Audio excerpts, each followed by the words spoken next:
La politique agricole commune, ou la PAC, est une politique permettant d'orienter l'agriculture de l'Union européenne, notamment par des aides attribuées aux agriculteurs et agricultrices, afin que toutes les citoyennes et citoyens puissent disposer de nourriture de qualité en quantité suffisante. Cette politique s'est fixé les 9 objectifs spécifiques suivants. Assurer un revenu équitable aux agriculteurs, renforcer la compétitivité, rééquilibrer les pouvoirs dans la chaîne d'approvisionnement alimentaire, agir contre le changement climatique, protéger l'environnement, préserver les paysages et la biodiversité, soutenir le renouvellement des générations, dynamiser les zones rurales et garantir la qualité des denrées alimentaires et la santé. Ça paraît super, non ?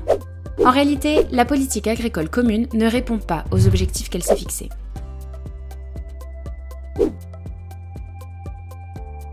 Les aides publiques de la PAC sont actuellement calculées en fonction de la taille de la ferme, et non pas en fonction de la production ou du mode de production.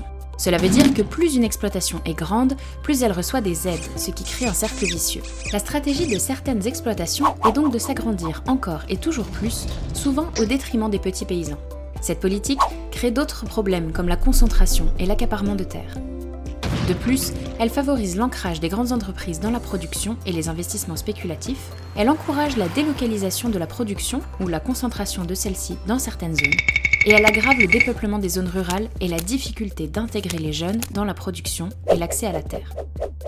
Ces derniers font face à énormément de défis, comme le prix de la terre, mais aussi les démarches administratives s'ils veulent recevoir des aides de la PAC, et tout cela peut être très décourageant. La PAC doit aider les jeunes et les nouveaux arrivants, et non pas les empêcher d'accéder à la terre. Aujourd'hui, seulement 2% des bénéficiaires de la PAC reçoivent près de 30% des aides, alors que près de 40% des agriculteurs ne reçoivent aucune aide parce que leurs fermes sont trop petites. Les groupes de lobby et des grosses entreprises tirent profit du système actuel et utilisent leur pouvoir pour empêcher tout réel changement. Pour résoudre ce problème, les subventions ne doivent pas être calculées en fonction de la taille de la ferme. Elles devraient être redistribuées équitablement pour bénéficier à un plus grand nombre d'agriculteurs, et certains mécanismes de contrôle et de régulation devraient être mis en place. Par exemple, le plafonnement des subventions est une solution efficace.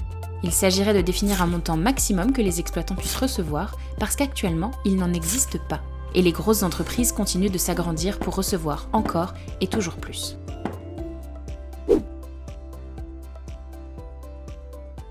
L'un des objectifs originels de la PAC était la régulation de marché. Cela signifiait que dans le cas où l'Europe faisait face à une surproduction, l'Union européenne achetait les surplus aux agriculteurs et agricultrices afin d'empêcher le marché de s'effondrer. Et à l'inverse, en cas de sous-production, elle revendait ces surplus pour éviter que les prix ne s'envolent. Cela permettait d'une part aux producteurs d'avoir des prix garantis, et d'autre part aux consommateurs de pouvoir avoir accès à de la nourriture à des prix raisonnables. Ce genre de régulation, appelé mécanisme de régulation des marchés, a disparu lors d'une des nombreuses réformes de la PAC. Et celle-ci ne comprend plus d'outils nécessaires pour assurer des prix justes et équitables pour les agriculteurs. Cette absence de régulation de marché a des impacts sur les agriculteurs européens. Puisque les prix varient en fonction de l'offre, de la demande et d'autres facteurs, leurs revenus sont plus faibles et plus instables. Ils deviennent dépendants des subventions de la PAC et le prix de leur production ne suffit pas à assurer leur subsistance. De plus, les agriculteurs ne peuvent rien planifier et ils n'ont pas la possibilité d'investir dans des modèles plus durables. L'absence de mécanismes efficaces de régulation de marché a aussi des répercussions mondiales. Par exemple, dans les cas de surproduction, l'Union européenne revendait les surplus à des pays moins avancés à des prix plus bas que la production locale. L'exemple le plus frappant est l'exemple du lait, exporté sous forme de poudre au Sénégal et revendu 30% moins cher que le prix du lait sénégalais. Cette pratique, appelée dumping, est toujours en vigueur aujourd'hui et elle met en danger les producteurs d'Europe et des pays dans lesquels cette production est exportée. Pour remplir ces objectifs, la PAC doit donc inclure des régulations de marché et la redistribution des subventions d'une manière plus équitable et plus juste. Vendre des aliments à des prix vraiment bas ne coûte pas seulement aux agriculteurs en termes monétaires. C'est une réaction en chaîne qui nous affecte tous et toutes. Les grands acteurs industriels comme les supermarchés et les systèmes de production à grande échelle peuvent vendre à des prix très bas afin d'attirer les consommateurs, tout en réalisant de gros bénéfices, car ce prix est payé par d'autres. Ils font pression sur les agriculteurs auprès desquels ils s'approvisionnent en les exploitant, les sous-payant et en les faisant travailler dans des conditions déplorables, et ce, au nom du profit. De plus, les consommateurs et consommatrices payent de leur santé, car ces systèmes industriels se concentrent sur la quantité, et non la qualité, des aliments produits, et utilisent donc des pesticides et des produits chimiques qui ont de graves effets sur notre organisme. Le bien-être des animaux en pâtit également, tout comme la planète et la biodiversité.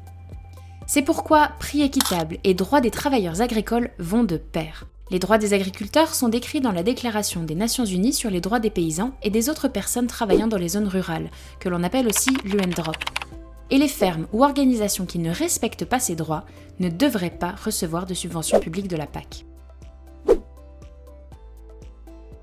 Les petits producteurs et productrices doivent être placés au cœur de la PAC, parce qu'ils permettront de faire face aux principaux défis actuels, changement climatique, perte de biodiversité, dépeuplement des zones rurales, tout en garantissant une alimentation saine, fraîche et locale. Ce qu'il faut, c'est un véritable changement du système global pour le rendre plus durable. Les petits agriculteurs utilisent déjà ces systèmes durables, comme l'agroécologie par exemple, qui ne sont pas seulement bons pour la planète, mais qui apportent aussi des avantages sociaux. Il est essentiel que la réforme de la PAC et les plans stratégiques nationaux gardent en tête que la nourriture n'est pas une marchandise, mais un droit.